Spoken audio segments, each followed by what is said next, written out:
अस्सलामु अलैकुम, मैं उमर फ़ारूक एन अखबार अरकान के साथ हाजिर हूँ। बर्मा के नए कैलेंडर साल के आगाज़ पर 4 रोज़ा वाटर फेस्टिवल ने 19 अफराद की जान ले ली और 189 अफराद मामूली और शदीद ज़ख्मी हो गए। हलाक व ज़ख्मी होने वालों की शरह गुज़श्ता सालों के मुकाबले में 50% ज़्यादा है। इस मौका पर सख्त हिफाजती इक़दाम किए गए थे, ताहम उस जश्न के दौरान अमन की सूरत हाल को कंट्रोल करने में वो नाकाम रहे। इस फेस्टिवल में चलते हुए अफराद और गाड़ियों में सवार मुसाफिरों पर पानी फेंका जाता है। ये फेस्टिवल ज़माने से बर्मी सकाफ़त का एक अहम हिस्सा है, जहाँ तशद्दुद और जराइमें शामिल हो जाती हैं, जिसके सबब हलाकतों के वाक़यात पेश आते हैं। अरकान और अरकान से बाहर हज़ारों रोहिंग्या बच्चों के मुस्तक़बिल गैर यकीनी सूरत हाल से दो चार हैं।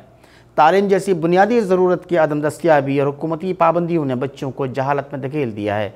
तबी सहूलियात की अदम दस्तियाबी और नाकाफ़ी खुराक से उनके सेहत और ज़िंदगी को ख़तरात लाहक हैं।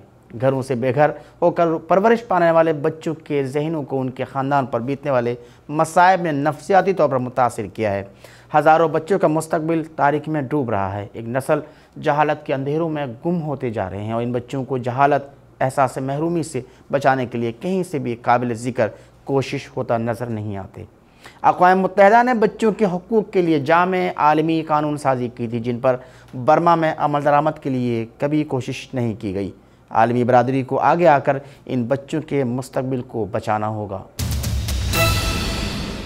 म्यांमार के सरहदी शहर मोंगडो के कस्बे जामन्या के मार्केट में पुरस्कार ज़िंदगी ने कीमती अमलाक को जलाकर खाकसर कर दिया है। आग ने देखते ही देखते दर्जनों दुकानों को लपेट में ले ली। अरकान में पुरस्कार आग लगने का सिलसिला 2012 से जारी है।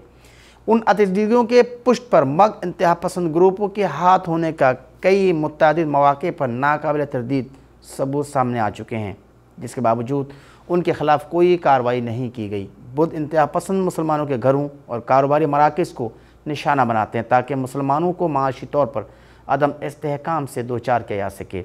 इन शरपसंदों को बर्मी फ़ौज और पुलिस की पुष्ट पनाही हासिल है। बर्मी सदारती तर्जुमान ओज़ और ठे ने एक अखबारी बयान में कहा कि वो रोहिंग्या मुसलमानों के हुकूक देना चाहते हैं। तर्जुमान के बयान में वाज़ेह तज़ाद पाया गया है।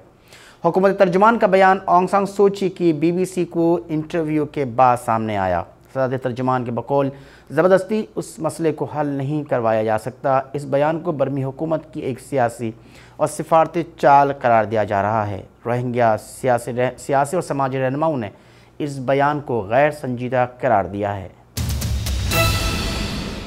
अक़वाम मुत्तहिदा के इदारे यूनिसेफ ने बर्मी हुकूमत से बुथिडोंग जेल में कैद 1 दर्जन से ज़ायद बच्चों के रहाई की अपील कर दी। अक़वाम मुत्तहिदा के इदारे यूनिसेफ के डिप्टी डायरेक्टर जनरल जस्टिन के बयान के मुताबिक उन्होंने बुथिडोंग की जेल में कैद दर्जन भर बच्चों के हवाले से वज़ीर ख़ारजा ऑंग सान सू की को तफसीलात से आगाह कर दिया है। रोहिंग्या मुसलमानों से 9 अक्टूबर से शुमाली अरकान में बर्मी सिक्योरिटी फोर्सेस ऑपरेशन क्लीनअप के नाम पर बदतरीन तशद्दुद बस्तियों को जलाने, ख़वातीन की आबरू रेज़ी और कत्ल व गारतगिरी के साथ साथ कम सिन बच्चों पर तशद्दुद और कत्ल में मुलव्विस हैं।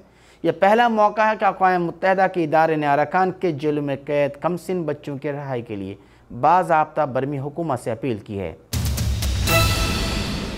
ये थी इस हफ्ते की खास और अहम खबरें। अगले हफ्ते नए खबरों के साथ फिर हाजिर होंगी। इजाज़त चाहता हूँ।